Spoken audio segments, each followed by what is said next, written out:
My YouTube homepage has been full of these piano tutorials with these falling blocks from the sky that are glowing with particles like a Guitar Hero video game, and they get tens of millions of views.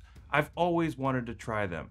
This studio is not the right place to test it though. I've got this huge monitor, which let's face it is just the world's largest iReal Pro, but it gives me a bit of a cheat code and unfair advantage. And there's a house around the corner that has this beautiful grand piano, and I'm pretty sure I saw the owners loading up their suitcases yesterday.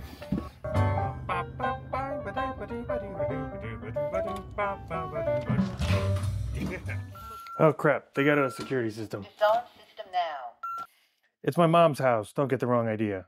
This one is marked easy. It's Lose Yourself by Eminem. I'm gonna give myself one shot, one opportunity.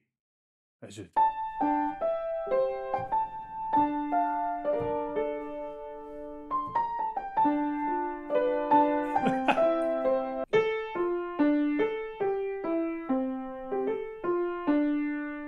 The only reason that I got any of this right is because I know how the song goes. The notes on the screen are doing absolutely nothing to help me.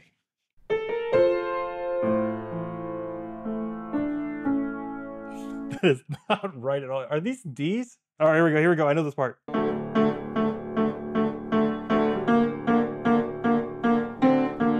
That rhythm is not right.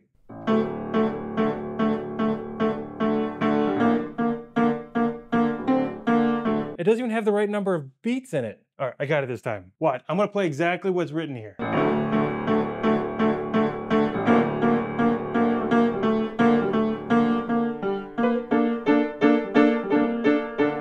This whole song is supposed to be about seizing your moment, and all I'm seizing are wrong notes. So I'm gonna try a new recording here of Despacito, and I noticed something right away, which is that they put letter names on the bars. That alone is helpful, right? These bars falling from the top, I would have literally no idea what key they were about to hit until they're literally right at the bottom. Oh dear goodness. Wait, hang on, I think that's the melody.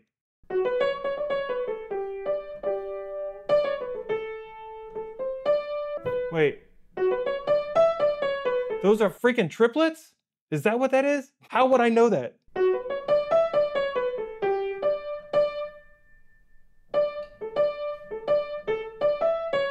All right, what are the chords? Okay, so we're just doing fifths. All right, I think I can do this.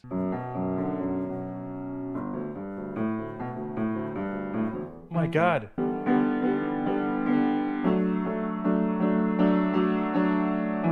All right, well, at least I know what the chords are. The music didn't tell me what the chords are. It just says,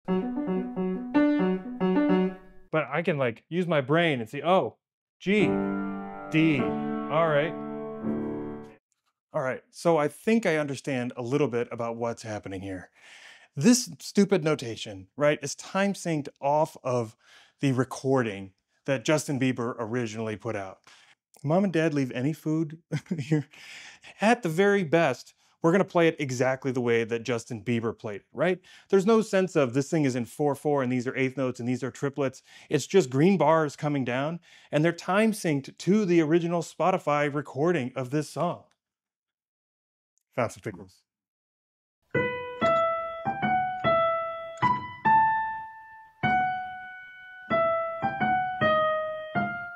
Look, Mom, at least I use a fork and a bowl, not like the old times.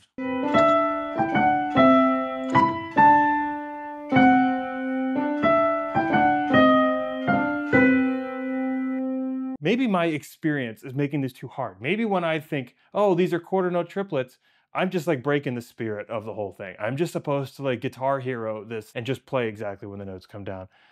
But how? Like seriously, even if I buy into that idea, how? Am I stupid? Don't answer that. But what? I found another one of these, which is marked as the easiest one to get started with. This is the theme from Interstellar.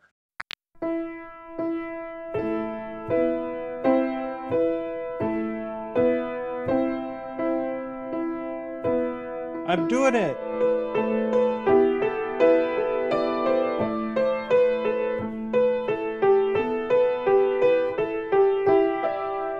I don't remember Interstellar sounding like that. Does the original go something like...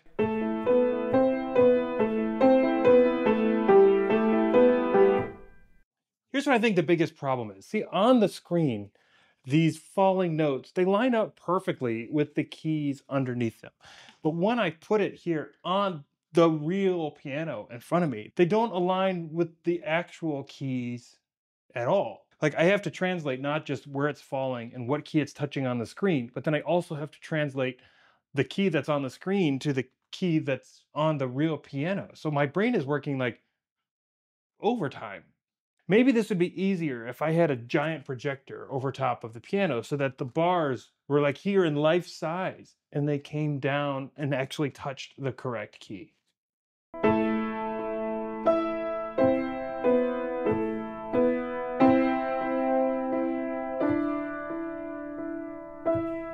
Could you imagine being a kid and all your life growing up, you wanted to be the page turner for the pianist on stage? What an important job it was, right? To make sure that you turn the page at exactly the right time so that the pianist doesn't get all messed up. So much responsibility on your shoulders. And then when you get old enough and you go all the way through college and you study to be this page turner, when you finally made it and you're on stage at Carnegie Hall and you're getting ready to turn pages for Vladimir Horowitz, right? And up on stage, Vladimir's got an iPad. Or imagine you go to Severance Hall here in Cleveland to see the Cleveland Orchestra play, one of the greatest orchestras in the world. And on every stand in the orchestra is one of these stupid, it's such a ludicrously stupid idea. But yet these companies are charging you a subscription for access to this music. Here's the deal. As silly as this whole experiment is, music is complicated and music notation is complicated. And even as complicated as music notation is, it still struggles to keep up with everything that the artist, the composer, intended for you to play. Music notation itself is actually rather dumb compared to the audio that comes out of your instrument when you play. There's so much life and interpretation and musicianship that's up to the artist to inflect. It's not just pushing buttons at the right time.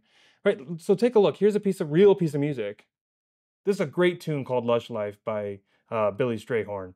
Notice that it's on 5 lines and it has this treble clef in front. But guess what? If we put a different clef in front, these 5 lines mean something totally different. And it's got a key signature telling you what black notes and white notes we're going to play most of the time. These notes, they fall on spaces or they fall on lines, or sometimes they even go like over here, like they even fall off the staff, off the bottom or the top. We have dynamics and articulations, and there's so much that goes into just getting the sound that the artist wants down on the page. All of these symbols and notes and dots, while complicated, they all mean something very specific. The deal here is that music is within all of us. Music is an art, not a science. That doesn't mean that you couldn't recreate a Rembrandt, right, paint by number. If you were diligent enough and had enough patience, you could totally do that. I think all of us learned music this way at some point or another in their life. When I was in high school, I played in a garage band, and we learned how to play all the pop tunes on the radio that we wanted to play for our friends. We weren't playing as artists. We had no emotion. When that garage band was playing one of our gigs, and gigs is a kind of a loaded term, we played in the garage and a bunch of friends came over to watch us. But I had brought a girl with me. Her name was Natalie. And Natalie always said she wanted to date a musician. And all these years later, she married me. And to this date, she tells me that one of the reasons she married me was because she fell in love with me that day at the garage. I don't think everybody understands the immense power that comes with a musical experience. Here she is again. Beautiful. It has the power to create relationships like this. It has the power to make you happy when you're depressed. Frankly, it has the power to make you depressed when you're happy. Hang on, I got something else I gotta do. Last time my 8-year-old niece was over here, she knocked off my high score. I gotta show her who's boss. This is why I take such an exception to the way these companies are selling music education to kids. It's not that I don't want kids to learn how to play a song. It's that I want them to understand how to create music. Because music might be there, like it was for me, to take you out of some of the darkest days and uplift you and give you hope and something to strive for again. When I had some of my biggest life struggles, I sat down at the piano and I hashed out my emotions in ways that words couldn't explain. And I want to make sure that these kids have that same experience, that same opportunity. And being able to just play songs by paint by number might be fun here or there, but doesn't instill the right habits in them. We need to teach them the right way. No, no, no.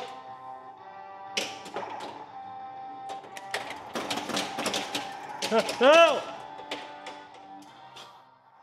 See, this is what it means to be the cool uncle. You drain the ball on purpose, you let your niece win.